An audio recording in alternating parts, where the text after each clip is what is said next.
The 2021 Premier League season is brought to you by Oddschecker, your one-stop betting hub. Yes, you guys, welcome back. I'm Nini FC.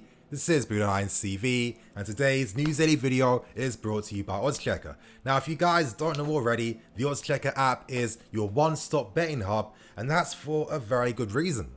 The app essentially is a hub that contains all the best and leading bookies in one place. So if you're someone that already likes to place bets, that likes to have a little bit of fun, then this app could be the perfect app for you. You know, what makes this app even better now is the fact that right now, if you find the latest apps using the app, you can just bet directly from it. You couldn't do this before, but now you can, and it's features like this that makes the app such a useful companion app to have for people that like to place their bets. It seems like they have pretty good odds on us having some decent success for this season to come. Of course, music to my ears. And you guys, if anyone is interested in downloading the app, you'll find a link below in the description. And of course, remember, you have to be over 18 years old to download this app. You guys, make sure you gamble responsibly. And without wasting any more time, we move straight into the first story today. And this was news that came out literally only a few hours ago. And that's the fact that Batshuayi has officially completed his loan move to Crystal Palace.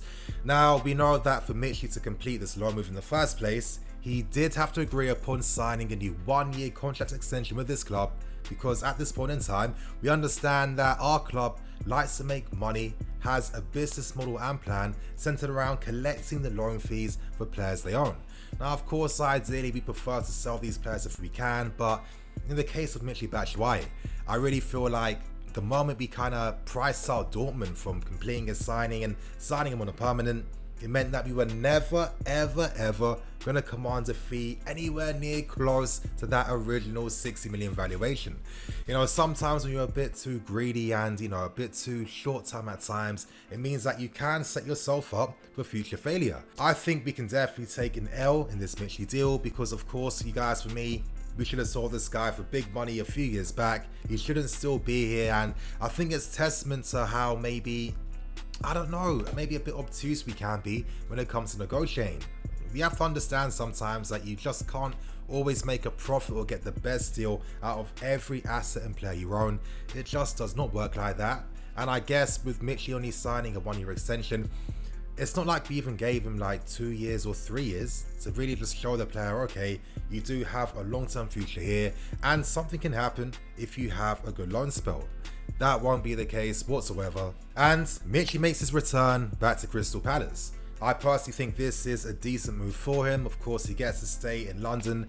As he was saying on Twitter, I guess, you know, when he was at Crystal Palace the first time, are known as Saucy FC, which is pretty funny in itself.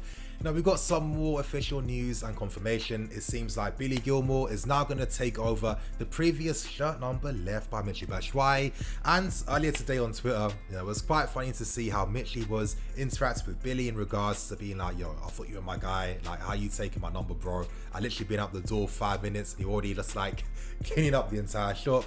It's pretty funny, and you know, it's stuff like this I think is why me and a lot of us do like Batshuayi. I think he is a very nice guy, a very likable character.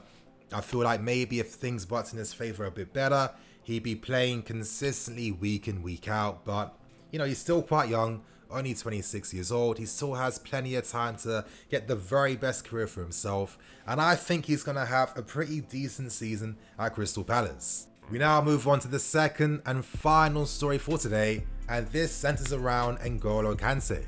Now, I spoke previously about some reports suggesting that Inter Milan, of course, are doing the most to try and sign Kante.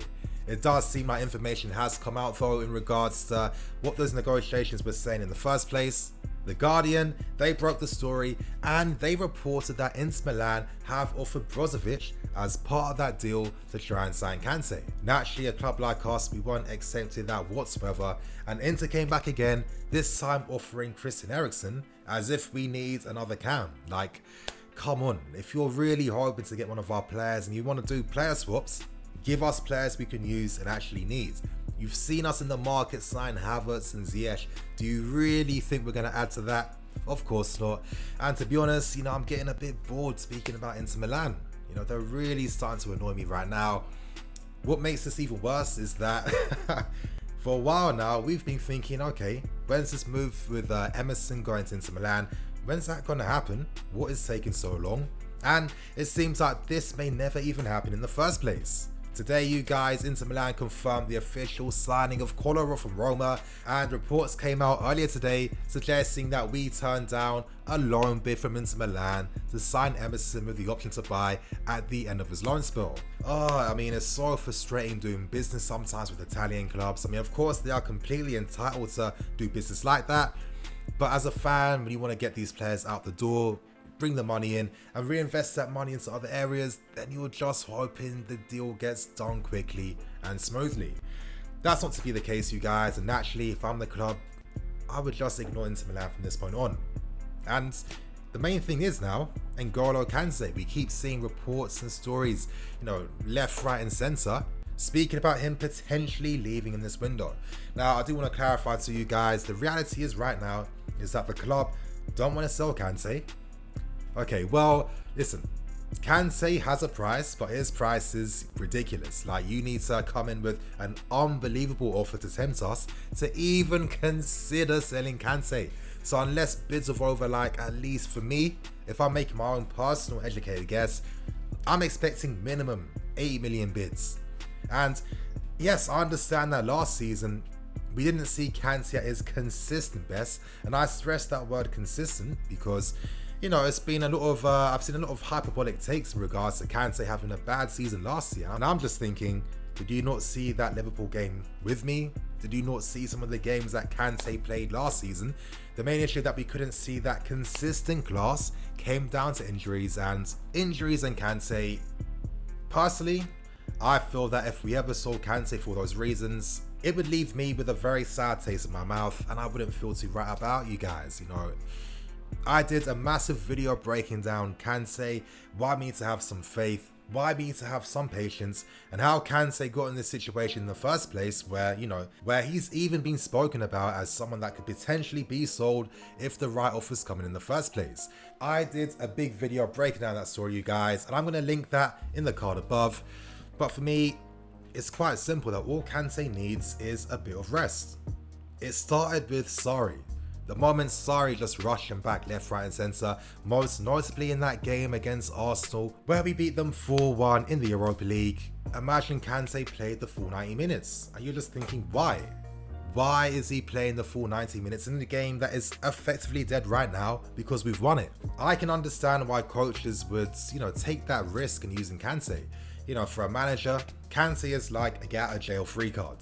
He basically is. If you're a team that wants to win something, having a player like Kante in your starting 11 is dramatically going to boost your chances to do that because he's one of the best defensive players of his generation. I think that's pretty simple to say, and I also think it's simple to say too that Kante will come back. Let's not act like he has some, crazy just reoccurring injury that he's never been able to get over and through. That's not the case whatsoever.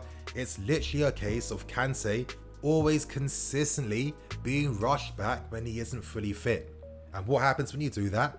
Well, it means that your body becomes further susceptible to breaking down even more, and that's what's been happening over these past 18 months. So right now, give the guy a bit of a break. We need him. We need his experience. This guy's won trophies for us, with us, the biggest honours in football. When you have a young, hungry team, you need to mix those young, hungry players with top quality, experienced players. That's how it works, you guys. For me, it wouldn't make sense to sell Kante and then reinvest the funds in Declan Rice. I think Rice will need a few more years to get to the level that Kante is currently on. I got faith in him. I know he's going to come that good. I just think all we need to do is have patience with Kante. I really think it's that simple. Kante's put his body on the line for us fans, for his managers, for his teammates, and for himself as well.